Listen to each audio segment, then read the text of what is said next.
மேக்ஸில் சூப்பரான ஆஃபர் போயிட்டு இருக்குது. உங்களுக்கு 200 rupees சேவ் பண்ணலாம். எப்படின்னு பார்த்தீங்கன்னா, உங்களுக்கு பில் அமௌண்ட் 999 இருந்ததுன்னா கிராப் 126 கூப்பன் கோட் போட்டிங்களா உங்களுக்கு 200 rupees ஆஃபர் கிடைக்கும். இந்த கூப்பன் கோட் ஆன்லைனில் மட்டும்தாங்க வேலிட் ஆகும். அதுவும் ஃபஸ்ட்டு 3 times மட்டும் தான் வேலிட் ஆகும். இதுக்கு நீங்கள் மேக்ஸ் ஆப் டவுன்லோட் பண்ணிக்கோங்க. உங்கள் ஃபேவரட் ட்ரெஸ்ஸை ஆர்டர் பண்ணிக்கோங்க. கூப்பன் கோட் இடத்துல கிராப் 126 கூப்பன் கோட் போடுங்க.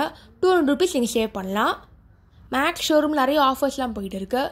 299, 499 ஆஃபர்ஸ் போயிட்டு இருக்குது. அதையும் மறக்காமல் செக் பண்ணி பாருங்கள். மேக்ஸில் A to Z dress items இருக்குது. குழந்தைங்களுக்கு, கேர்ள்ஸ், உமன், மென், பாய் எல்லா ப்ரைஸ் ரேஞ்சிலும் ட்ரெஸ்ஸிங் இருக்குது. ஆக்சசரிஸ் கூட வச்சுருக்காங்க. இந்த ப்ரோமோ கோட் யூஸ் பண்ணி ட்ரெஸ்ஸு வாங்கி என்ஜாய் பண்ணுங்கள். தேங்க்ஸ் ஃபார் வாட்சிங். லைக் பண்ணுங்கள், ஷேர் பண்ணுங்கள், சப்ஸ்கிரைப் பண்ணுங்கள்.